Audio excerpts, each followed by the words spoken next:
तिथे ताजमहलमध्ये सुद्धा समाधीच आहे ना? नाही, ते स्मारक आहे. जे मेल्यानंतर उभारलं जातं त्याला स्मारक म्हणतात, आणि ज्याच्यासाठी मरावं लागतं त्याला समाधी म्हणतात. समाधीमध्ये ज्ञानोबा जिवंत गेले. मुमताज बेगमची प्रेमाचं स्मारक आहे.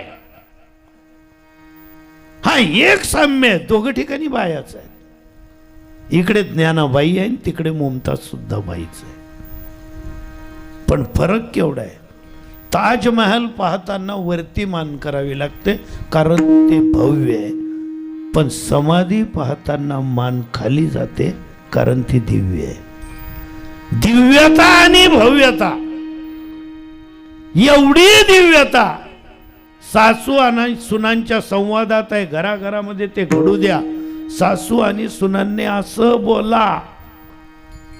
एकीचा मुलगा आहे आणि एकीचा पती आहे, त्या घरातला प्रमुख. आता दोघींनी असे काहीतरी दिव्य संवाद घरामध्ये घडवा की पुढच्या पिढ्या क्रांतिकारी निर्माण होतील. का चित्र्या धरा, दोन्ही येणार चित्र्या धरा, दोन्ही उद्धार करा एकमेकना माहेरना, आणि चित्र्या वडा गलीमध्ये केचे फेका, शेजारना पोरे येसतीन आणि ताटल्या इकतली तीन. क्रांती करायची ना, घराचा उंबरठा ओलांडायचीच गरज नाही. मंदोदरी सांगते सुलोचनेला, कुठं निघाली? म्हणे माझे पती ज्या मार्गाने गेले मी चालले. म्हणाले नाही, तुझा पती रामाच्या मार्गाने गेलेला आहे आणि तू फक्त आणि फक्त संसाराच्या मार्गाने निघालेली. मार्गदर्शन केलं. अगं तुला जायचंच आहे ना, जाऊ राम पह पती शिर लागी, तजी संदेह अनुशिर मागी. संपूर्ण शरीरामध्ये शिर प्रधान असतं बेटा, ते शिर रामाजवळ आहे. जा रामजींजवळ आणि तिथून ते शिर मागून आण. त्या म्हणायला लागले, आई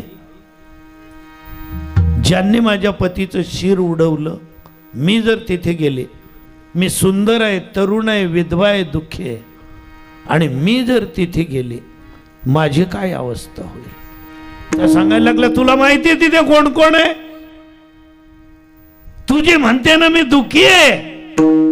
अगं हे दुःख कायमचं नष्ट करून सुखी होण्यासाठी त्यांचं दर्शन घ्यावं लागतं, ते रूप पाहावं लागतं. बरं तिथे काय काय बलवान आहेत? तू एकटी नाहीत ना बेटा तिथे. है पुणे विभीषण श्वशूर तेरा, वाली तनय बालक सममोरा. अगं तुझा सासरा विभीषण तिथे हजर आहे, तू एकटी आहे का? जांबवंत मंत्री सुग्रीवा, द्विविध मयंद महाबल शिवा, एकापेक्षा एक. आणि सगळ्यात महत्वाचं, जानहु ब्रह्मचर्य हनुमंता, शिव स्वरूप भव हर भगवंता. अगं तू जा आणि फक्त रामाचं रूप पहा बेटा. हे सगळे सुख दुःख जाऊन तू कायमची सुखी होशील. आणि आपल्यालाही काय सांगितलं, मग तू अवघाची सुख रूप होशील.